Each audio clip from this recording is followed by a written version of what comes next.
이런 말 들어보셨어요? 공수처가 친윤 검사들에 의해서 장악되었다. 친윤 검사 네, 에 의해서 장악되었다. 공수처가.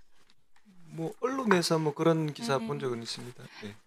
검찰 내에 친윤 검찰이 중요한 수사상의 기밀을 왜곡시켜가지고 정치권에 전달하고 그 국민의힘으로 대표되죠. 그 정치권은 국민의힘에서 그것을 왜곡시켜가지고 논란을 증폭시키고 그리고 시민단체가 고발하고 그래가지고 정적을 죽이게 하는 그런 수사가 계속해서 진행이 됐어요. 윤석열 정권 하에서.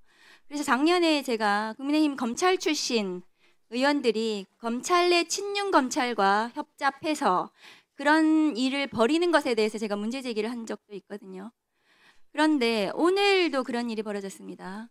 공수처 내에 수사 중인 상황에 대해서 그 내용이 국민의힘 검찰 출신 의원이 그 내용을 왜곡해서 지금 이 자리에서 얘기를 했습니다.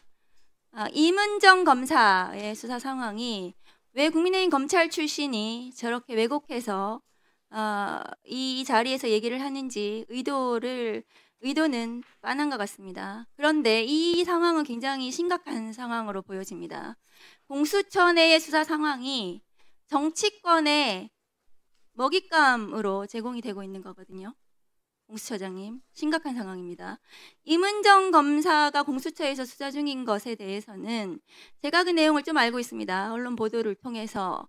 이문정 검사는 대검 감찰부에서 감찰정책 연구관으로 재직하면서 한명숙 총리를 수사했던 엄희준 검사에 대한 모해위증 수사를 했고요. 그 수사에 대해서 진행을 하려고 하자 윤석열 총장, 조남관 차장 등이 이문정의 수사권을 박탈시켰습니다. 그것에 대해서 끊임없이 윤석열 검찰을 옹호하는 언론 보도가 나오니까 이문정 검사와 대검 감찰부는 그 오보 대응을 한 것입니다. 그것이 공무상 비밀 누설로 시민단체가 또 고발을 해가지고 검찰에서 수사를 했죠. 어제 나온 서울중앙지검장 정진우 검사장이 북부지검장 당시에 이문정 수사에서 공수처로 넘긴 것으로 알고 있습니다. 죄가 되지 않는데도 불구하고요. 친윤 검찰이 이문정 검사를 수사해서 공수처로 넘겼는데 공수처 내의 친윤 검찰이 또다시 국민의힘 쪽에 수사 상황을 왜곡해서 먹잇감으로 제공하고 그것이 또 논란을 일으켜서 지금 멀쩡한 검사를 또 죽이게 하는 것 같은데요. 제가 보기에는 이 수사 상황 유출에 대해서 내부적으로 감찰하셔야 되지 않나요? 누가 국민의힘에 이 수사 상황을 왜곡해서 유출했는지 그것이야말로 공무상 비밀 누설로 보여지는데요. 내부적으로 감찰하셔야 되지 않습니까? 네, 그런 부분 한번 살펴보겠습니다. 어쨌든 우리 공수처 수사는 정치적 중립을 지키고 의원님께서 말씀하시는 그런 어떤 혐의에서 자유로울 수 있도록 항상 정치적 중립을 지켜나가면서 수사를 하겠습니다.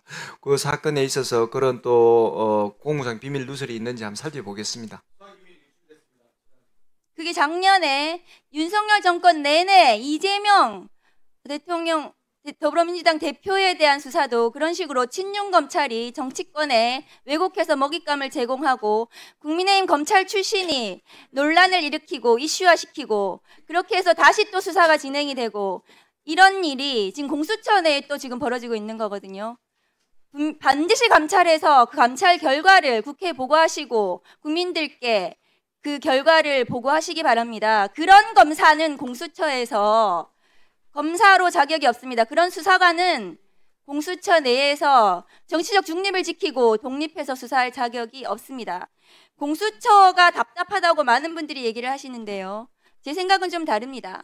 지난 70년 동안 윤석열식 검찰에 길들여진 국민들이 윤석열 한동훈처럼 그 특수수사처럼 잘 드는 칼처럼 계속해서 수사와 기소권을 가지고 마음대로 휘둘러서 결과를 바로바로 내고 언론에 유출시키고 압수수색 단계에서 피의자를 악마화시키고 그 동력으로 구속영장을 발부하고 나중에 구속기소해서 무죄가 나더라도 그 인생이 파탄이 나더라도 아무도 책임지지 않는 그 수사 당시에는 모두가 열광하는 그런 수사에 모두 길들여져 있기 때문이라고 생각합니다. 저는.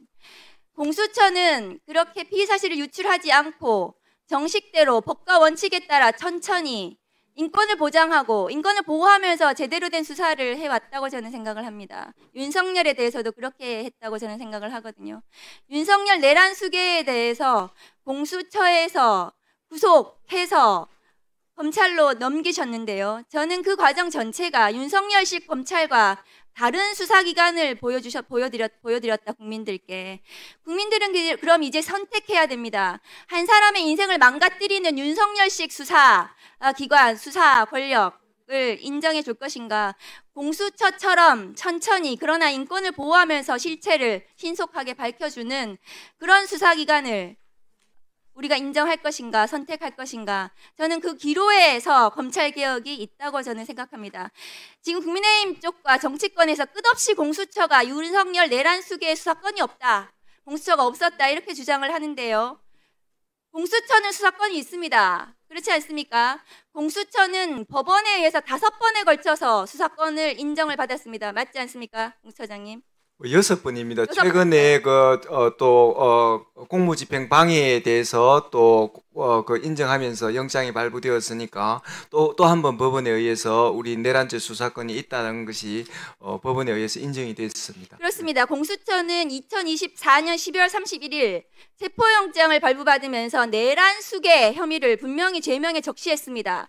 그럼에도 불구하고 법원이 영장을 발부했고요. 그리고 1월 7일 체포영장이 다시 연장이 되었습니다. 죄명이 내란이었고요. 1월 17일 체포적부심도 기각이 되었고요. 2025년 1월 19일 구속영장이 중앙지법에 의해서 발부가 됐고, 그래서 서울 서부지법, 중앙지법에 의해서 모두 2개의 법원에 의해서 6번에 걸쳐서 공수처의 수사권이 인정이 되었습니다. 그런데도 불구하고 수사권이 공수처에 없다고 계속 주장하는 그런 세력들은 윤석열이 중앙지법에서 재판으로 무죄가 나거나 공소기각이 나기를 기다리는 내란 동조 세력이라고 생각합니다. 어떻게 생각하십니까? 네, 의원님께서 우리 공수처 수사가 나아갈 방향, 그 다음에 또 그동안 내란 수사에 임했던 우리 공수처 수사에 대해서 정확하게 객관적으로 그렇게 평가해 주신 데 대해서 감사드리고요.